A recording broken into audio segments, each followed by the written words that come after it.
When we think about EU Halo and the face of our region, depending on the generation, you might think of different people. In Halo 3, the Buck Twins. Halo 5, Jimbo. Halo Infinite, Legend. But who was the face of Europe in Halo 1 and 2? Let's take a look back at the career of Europe's first Halo superstar, Harry Lethal Thomas.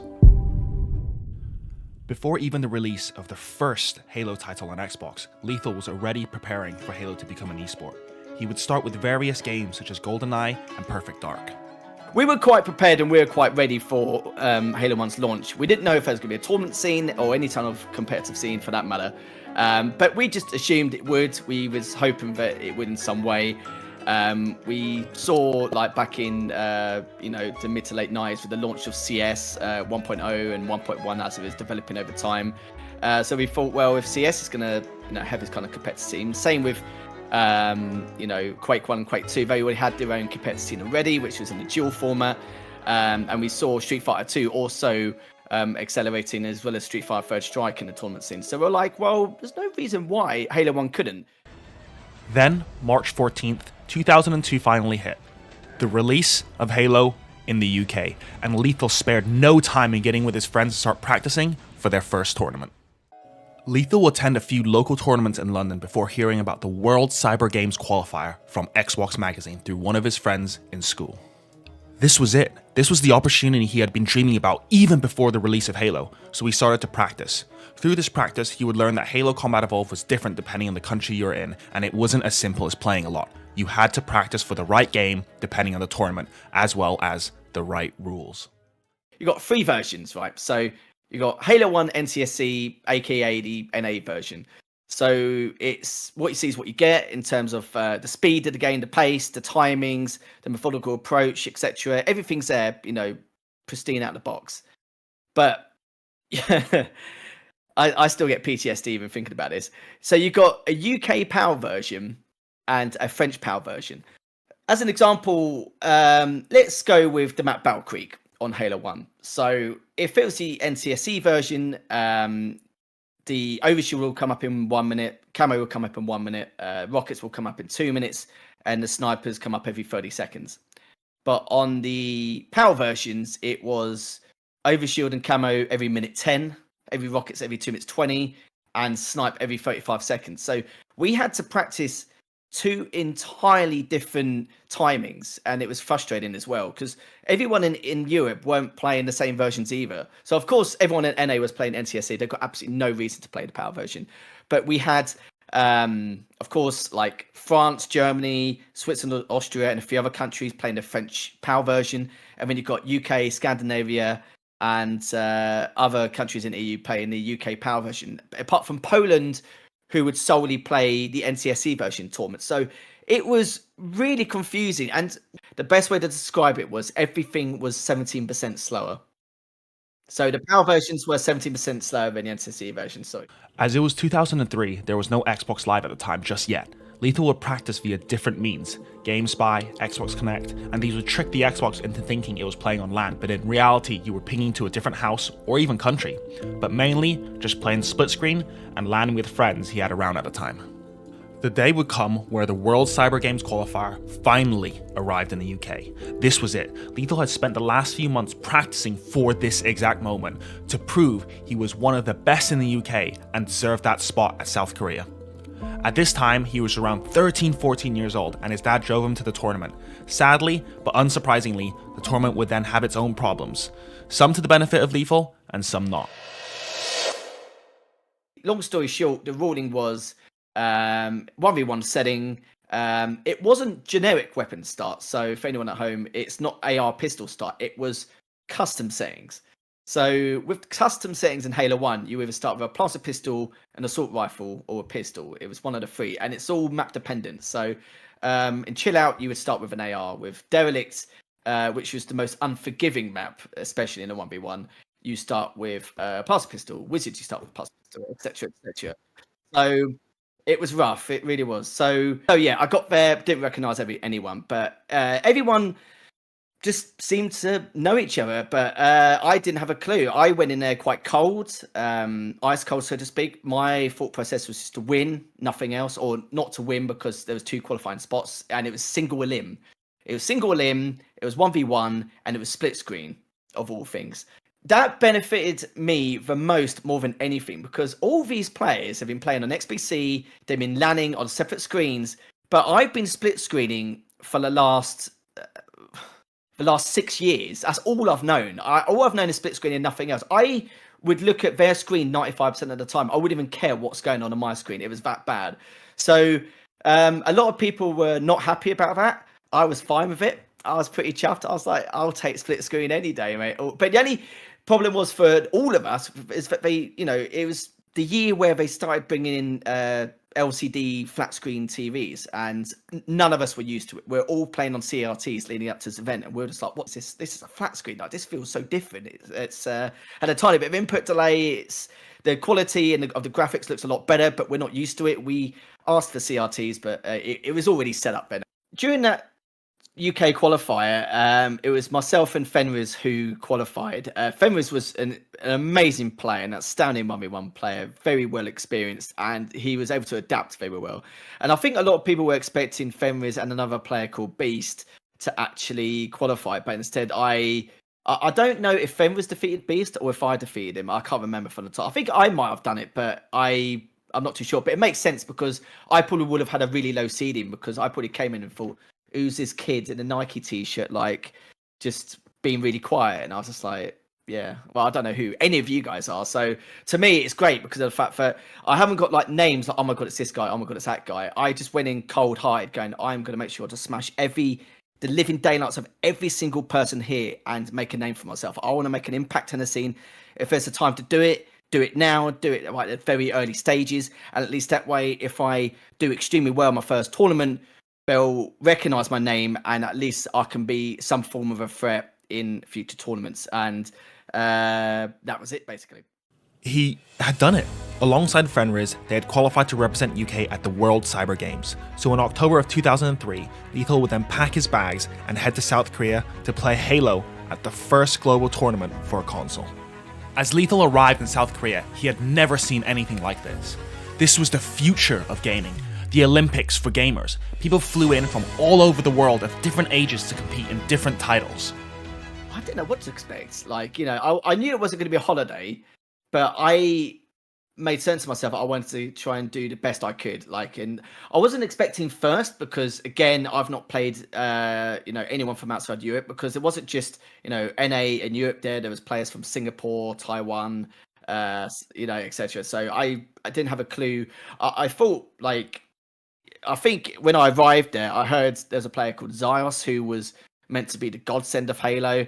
But you got to remember, I went into the UK qualifiers blind. I didn't know anyone there. So it's the same thing again. I'm going to the grand finals, the World Championship finals blind. So I couldn't care less who I was against. And I heard some people say, oh, this player's really good. This player's really good. I was like, I don't care. Like, let's just get cracking and start going. But I did have an idea of who some of the players were and how good they were. And then the groups got announced and I got put in the worst group possible. As he played his first match, he beat them convincingly. Then he had to play the number 2 US player, Proxa. He smashed him as well.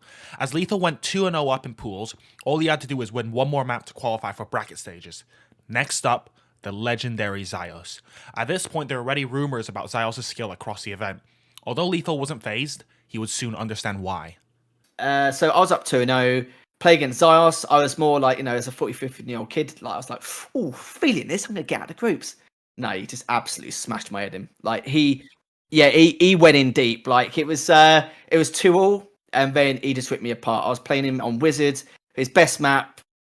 It was actually my best map as well, but I couldn't get to any of the weapons at all. You've got to remember, it's past pistol start. I kept getting the spawn bought mineral, or I kept getting the spawn near the tellies, but the base I was at was where the needle and AR was, where obviously I wanted the pistol or PR spawn, and it was just, he just ripped me apart. It's just, when you got someone with PR and pistol with Ocean camo, and I'm sitting there like a Wally with a plasma pistol again, This is fun. This is great. I knew it was written off. Lethal was now 2-1. He had to win one more map in pools to qualify for bracket. He was against another one of Europe's best player, a Halo legend from the Netherlands called King Tur. For Lethal, it was now or never. It was derelict. We had a saying back then where if you had top spawn, you've won.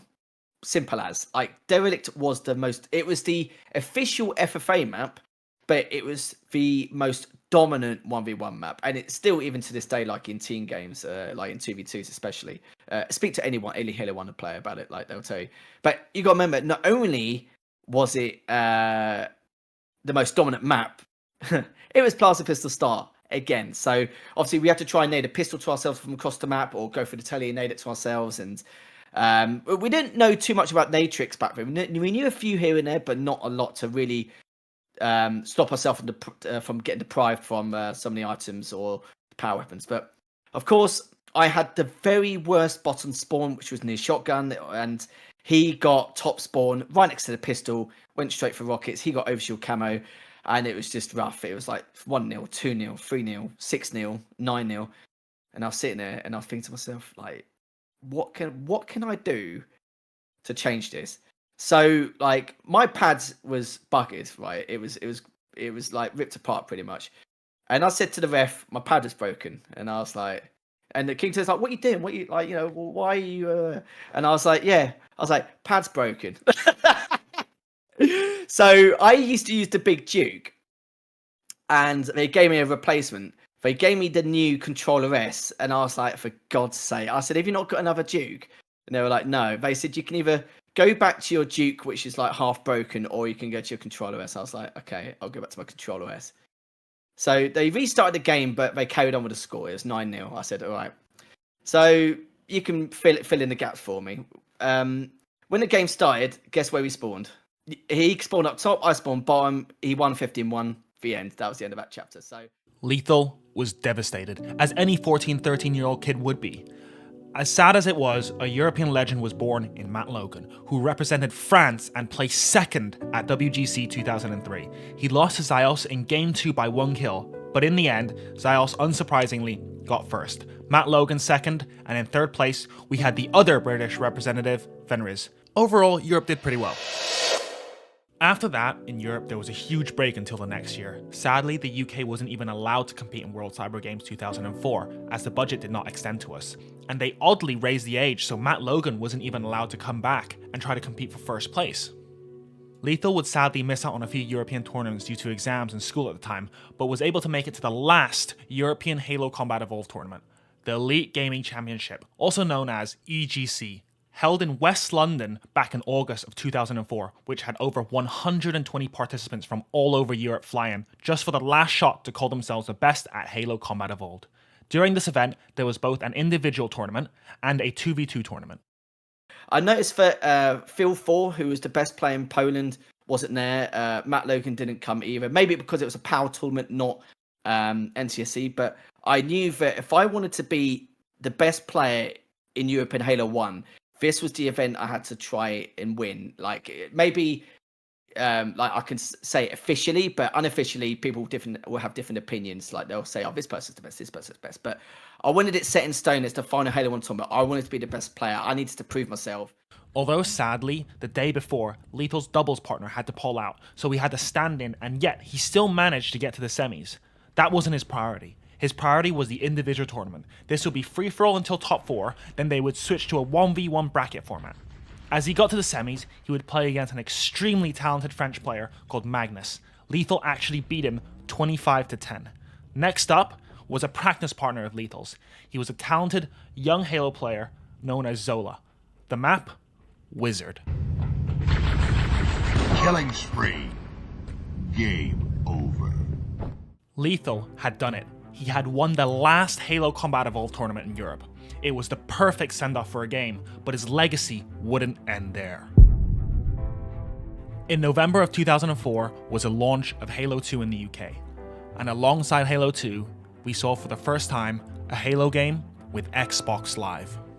Xbox Live came out in Halo 2. We're all playing the same version, we're all playing the same game. It was sick, it was crazy. We had matchmaking, so we didn't have to like arrange our own games the whole time.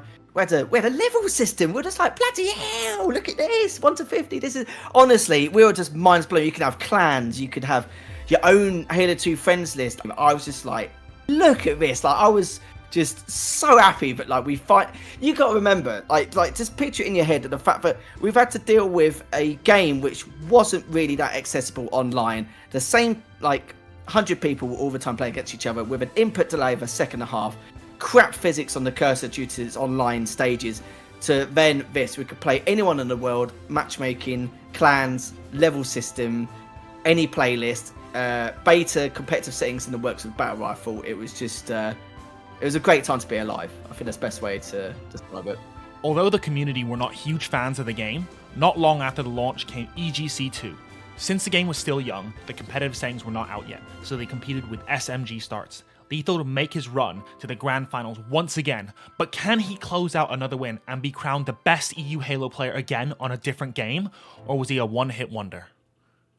And in the FFA finals, it was a 4-way FFA, and it was 3 different players. GDF Sniper, you may have heard of, and we had Zola and Mr. Pink. And Zola, as you remember, I played against him in the last Halo 1 finals. Him and Mr. Pink on the same team. Again, it was bloody SMG start on Ascension. I was winning very early on. He actually got into the Banshee. He actually primarily focused on me. He stayed on the Banshee for about 6 or 7 minutes, trapping my big tower. I couldn't move, couldn't do anything. Mr. Pink and GDF having a 1v1 the entire time. And then eventually, after about 5 or 6 minutes trying to destroy the Banshee, I was able to catch up. And I think with 2 seconds left remaining, got the final kill top mid on GDF, won the tournament. And the owner, actually, funny enough, came up and whispered and said to me, we were gonna replay this match because of what happened, because the Banshee was actually banned, but for some reason he got into it anyway. But because you won anyway, it's your call if you want to have the rematch or take the win. Yeah, I'm gonna take the win straight away. Once again, Lethal won, despite being targeted in the game unfairly and illegally. As time would go on, he would quickly learn that 1v1s and free-for-alls were things of the past, and the future would primarily be 4v4s. This would force him to adjust to a different style of practice, as well as start looking for teammates. So we wanted to create a team which would win 4v4 tournaments throughout the entirety of Halo 2. That was our plan. So at first, it was actually me, Dread, Ruffle, and we were looking for one more player. Ruffle was one of my IRL mates, who I said one of the people I played with and practiced with, so that was quite convenient. Dread, who won the last Halo 2 1v1 tournament, and we couldn't find that other player. We were still wondering, and I remember there was a player called LA1 who I matched him in the finals of this. I think it was called a Vegas Net FFA tournament, and it was online. Played against him. He seemed really solid individually. He actually came from the Warcraft 2 scene, and he switched from Warcraft 2 to Halo. So we picked him up, and he was our tactician of the team. So we decided to put us four together, and then we'll see how things go. TSG3 would roll around this time. This was exclusively an FFA and 2v2 tournament. Although Lethal would get 4th, his teammate LA1 would end up coming 2nd in the FFA. This team of 4 would be the birth of arguably the first European dynasty, TriStar Games. This team was confident, so they set their eyes on North America, MLG Meadowlands 2006. Without having a clue on how good the American teams were compared to the UK, they sadly didn't end up placing too well and didn't even make it out of the AM bracket. This is when they felt they needed a team change. They would then replace Dread with an incredibly talented player called Skills. With a few online tournaments, Lethal and the rest of his team would dominate the EU Halo 2 space. Quickly approaching was XL1 in November of 2006. This would mark an important time in EU Halo, as this was almost the first major 4v4 tournament. But alongside the 4v4, there was also a 2v2 and an FFA/1v1 tournament. Lethal wanted to win it all. Bit of a sad story. So both my grandparents actually died just before the event, like a couple of months prior, and I was quite sad about it, as like, of course anyone would. I was very, very close to my grandparents, and I promised myself that I would try and win it for them, so to speak. That was like my mindset. I was a lot colder than I was going into the event compared to normal, and I was like very well prepared. I put in 15 to 18 hours a day solid practice, just doing everything I could. I did like 10 to 15 1v1s a day against mid-tier players. I would purposely avoid the top players because I know it's players like LA1 and maybe like Grips or Bobble could adapt to what I know. So I avoided them like the plague. So I would do 10 to 15 1v1s a day. I would scrim with my team in fours a few hours a day on a regular basis, and then other stuff would be like, I know, ranked matchmaking or a little bit 2v2 stuff like that. So of course, with that thing, my grandparents went to like try and win it for them. It was like gave me even more incentive. The FFA/1v1 was first. Lethal made it to top 4 with ease and had to switch to 1v1 round robin stage. First up, Ruffle. Lethal beat him 15-1 in the end without a problem. And next up was LA1. Known for his adaptation and raw talent, everyone knew this was going to be the series to watch. Lethal had no signs of slowing down, and to everyone's surprise, he beat him 15-3. Last was a player called Bubba, an up-and-coming player at the time known for his individual skill. Lethal knew this was going to be the hardest game of all. Lethal, in the end, beat him 10-6 and won the FFA/1v1 tournament convincingly. But the event wasn't over just yet. He still had 2 more tournaments. Up next, the 2v2, and his partner, LA1. Once again, he had no problems getting to the finals. And who would they meet with them? Skills and Ruffles, their teammates. The finals will be a TSG versus TSG match. And again, Lethal dominated his opponents and beat them 3-0. Lethal had won 2 out of the 3 tournaments at XL1, but the last was probably the most important to win. It was the 4v4. They would breeze through their first series without a problem. Up next, TCS Portugal, the best Portuguese team at the time. We won game 1, which was a slay. Obviously, same routine, slay, objective slay, and a best of 3. It was lockout ball, but the refs put it on instant respawn for oddball. Halfway through, I said, like, you need to. I want to reset. We need to change settings. They were like, no, we need to continue. I think I must have went up plus 25, plus 30 in that game number 2, and we lost because it's instant respawn. It was a Portuguese team. It was Lourenco, Nuno, Luis 27, and one other player. Sorry, I can't remember your name. It's so they won game number 2 just from running at the ball constantly, like headless chicken, just running at it. And we're just used to like setting up and being prepared. And then we lost game number 3, which is a slayer, because we're like pissed off about game number 2. After a grueling losers bracket run, they had to play the grand finals around 1 AM. Up next, the legendary team Scar Tissue, comprised at the time Sacred, Addy Hash, Filza, and Wootzer. So very, very long night. I think it went to like 1 AM, 2 AM at the time. We're matching SRT in the grand finals. As everyone knows in Halo 2, with Beaver CTF, red side is massive advantage in comparison. We lost that advantage because we came from a lower bracket thanks to TCS Portugal for taking us down. Cheers. We could have finished the night at 10 PM, but no. We beat them from blue side, which no one's done. And where we beat from blue side, we were like, we can do this. Like, we can beat. If we can beat them on blue side on BVCTF, there's no way we can't defeat them.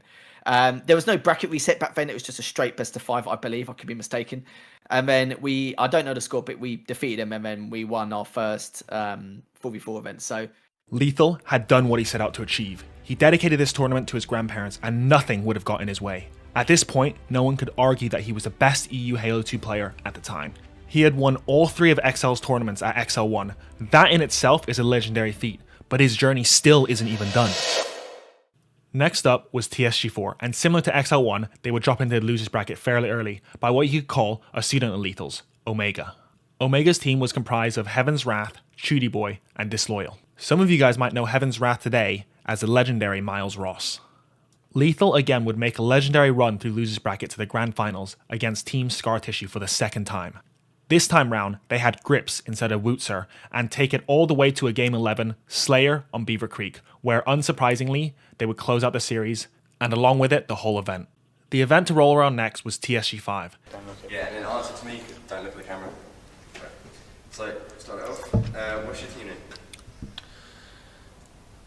Our team name is TriStar Games. Cut. Wow. To be honest, if you can't say something... Okay, I'll do it. Wait. Yeah, I'll do it. Sponsored by TriStar Games. Right, so do you want me to start? Right. We're Team TSG. We're sponsored by TriStarGames.com, who actually run the event, and that's very vague. That's fine. And how long have you guys been together? Mark, come on, bro. At this point, Lethal and the rest of TriStar Games were just winning everything, but they felt something was off even after the event. Winning the series around 6-4, they knew a team change was needed. Sadly, we dropped Ruffle, and it was very difficult for me. Like, everyone was gobsmacked about this change, just due to the fact that they thought we were just going to stick with the same lineup for the entirety of Halo 2's lifespan. No, we did drop him, sadly. And also, you've got to understand how it felt, not just for my team, but between me and Ruffle as well, because we're both best mates in real life. Like, even now, he only lives like round the corner from me, pretty much. And yeah, so it was hard. It really was. But I knew that he would find a really good team afterwards. And he did, because his team beat my team in Halo 3 anyway during the first couple of events, but we'll go into that later on. So we replaced him for Adi Hash, who was the best player on SRT, Scar Tissue. We were looking at Heavens and Omega at one point either, but how about we just nick the main Slayer from SRT? Perfect. With the new team and player Adi Hash added to the roster, this team was unstoppable. They would poetically pull off what Final Boss did at the last European Halo 2 LAN, XL2, without dropping a single map and cementing themselves in European Halo history as the best Halo 2 team in Europe by going 21-0 in map count. Lethal's new team would play in a few online tournaments and winning all of it, as well as Lethal winning the X-League Solo League tournament in Europe, solidifying his status within Europe even more, and similar to his Halo 1 status, ending Halo 2 on a high note. After XL2, everyone was getting ready with the release of Halo 3 with the Halo 3 beta, and unsurprisingly, Lethal found himself competing at X-League's very own Halo 3 beta tournament. He goes in the bubble. Oh, Lethal, and it's tied up here as we go to the end of the game. 26-26. Lethal and Angel both tie in the end there. Second place also tied, DMC. And another man right there. Lethal would take this tournament placing second, and although Lethal would carry on his incredible run through Halo 3, his passion of the game would start to dwindle, and he would actually continue on and off playing in tournaments all the way up until Halo 5 at Insomnia 57, where he would place third. In my opinion, this is still an incredible achievement. Lethal still to this day has an influence on not only the Halo community, but gaming as a whole, through casting, hosting, and analyst on multiple games. I believe we won't ever get a player like Lethal again, as both his raw skill within every aspect of Halo, such as 1v1s, 2v2s, and 4v4s, is one of a kind, but his dedication was not driven by money, but pure passion and the love for the game. Even at a young age, he knew what he wanted to do, and he did exactly that, etch his name in Halo history.